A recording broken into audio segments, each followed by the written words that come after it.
Boadicée était une reine guerrière de l'ancienne Grande-Bretagne.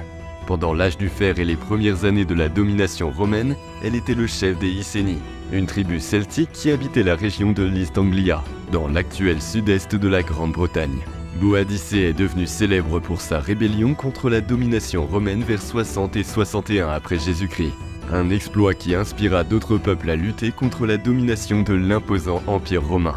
On ne sait pas grand-chose de l'enfance de Boadicée, mais comme elle était une femme de la noblesse icénie, elle bénéficia probablement d'une certaine forme d'éducation. Les tribus celtes accordaient une grande importance à la poésie, à la musique et à l'histoire, et ces traditions orales constituaient une part importante de leur culture. Il n'est pas surprenant que les membres de la noblesse celtique, quel que soit leur sexe, aient été formés aux arts de la guerre. Compte tenu de l'approche féroce et intrépide de Boadicée, il est possible qu'elle ait reçu une formation militaire ou qu'elle ait été familiarisée avec les traditions guerrières de son peuple.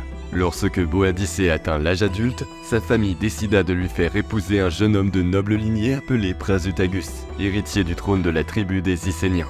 Il régnait sur une région de Grande-Bretagne qui correspond aujourd'hui à l'East Anglia. Le couple eut 2 filles, dont les noms n'ont malheureusement pas été enregistrés dans les sources historiques qui nous sont parvenues. Les relations de Prasutagus avec l'Empire romain étaient complexes. Alors que les Icénies étaient une tribu autonome, ils jouissaient d'une alliance amicale avec Rome, ce qui leur permettait une certaine autonomie dans leurs affaires internes. En tant qu'allié de Rome, Prasutagus désigna l'empereur romain Néron comme co-héritier de son royaume et de ses richesses, ainsi que ses 2 filles, afin de protéger son peuple de l'ambition croissante des Romains. Néanmoins, les Romains décidèrent d'annexer l'ensemble de l'East Anglia après la mort de Prasutagus, sans tenir compte des droits d'héritage de ses filles. Ils envahirent les terres des Icénies et utilisèrent leur puissance militaire pour piller les villages et emmener des esclaves partout où ils allaient. Pour tenter de mettre fin à cette injustice, Boadicée et ses filles demandèrent une audience aux Romains, mais elles ne se doutaient pas que le pire était encore à venir. Les Romains n'appréciaient ni ne respectaient généralement les personnes qu'ils considéraient comme des barbares, y compris les Icénies et d'autres tribus celtiques. Boadicée, une femme issue d'une tribu barbare, exigea le changement et le retrait des troupes romaines de leur territoire, ce qui fut probablement une grande insulte pour le procurateur romain Catus Decianus. Boadicée fut arrêtée et fouettée, tandis que ses filles furent violées par les soldats romains. Bien qu'humiliée, Boadicée était encore la reine d'un peuple de guerriers et sa colère n'était pas prête de s'éteindre.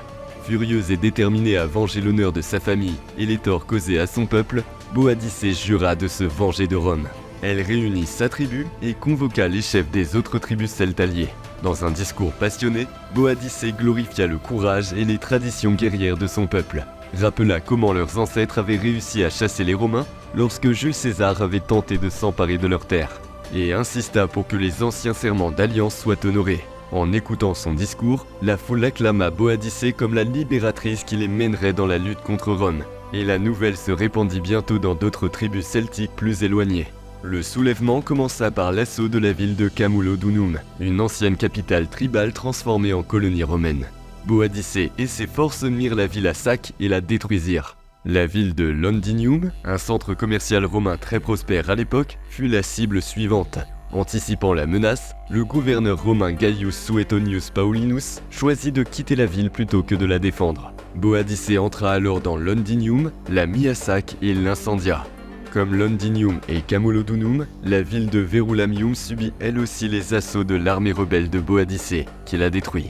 Selon les estimations, les rebelles auraient tué entre 70 000 et 80 000 personnes dans les 3 villes, d'après les récits des historiens romains. Suite à cette catastrophe, le procurateur romain Catus Decianus, à l'origine de la rébellion, s'enfuit en Gaule, craignant la fureur implacable de Boadicée. Pour officialiser ses victoires, Boadicée célébra des fêtes en l'honneur de la déesse de la guerre Andraste, à laquelle les prisonniers romains étaient offerts en sacrifice.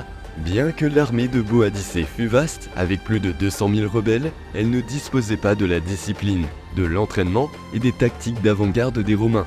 En revanche, les troupes romaines commandées par Gaius Suetonius Paulinus étaient numériquement inférieures, avec seulement 10 000 hommes, mais elles étaient bien entraînées et expérimentées.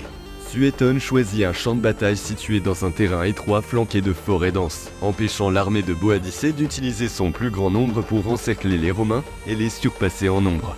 Ce choix stratégique limita la puissance des troupes de Boadicée. Au début de la bataille, l'infanterie romaine garda une ligne solide, poussant les rebelles avec des lances et des boucliers en avançant de manière coordonnée. L'armée de Boadicée, malgré sa détermination farouche, se révéla incapable de percer ou de contourner cette formation. Ils furent finalement repoussés et bloqués dans leur fuite par leurs propres chars de guerre et par le terrain. Beaucoup furent massacrés. La bataille se termina par une victoire écrasante des Romains. Les historiens romains, comme Tacite, affirmèrent que près de 80 000 Britanniques avaient été tués, alors que les pertes romaines ne s'élevaient qu'à environ 400 légionnaires. Après la défaite, Boadicée se serait suicidé pour éviter d'être capturé par les Romains. La méthode précise de son suicide est inconnue, certaines sources suggérant qu'elle aurait pris du poison. Bien que la révolte de Boadicée ait été réprimée, elle eut un impact durable sur la mémoire des Romains et des Britanniques. Les Romains renforcèrent leur présence militaire en Grande-Bretagne et prirent des mesures pour régler les différends territoriaux et prévenir d'autres révoltes. Boadicée est quant à elle considérée comme une héroïne de la résistance à l'oppression et comme un symbole de la force et de la bravoure du peuple britannique.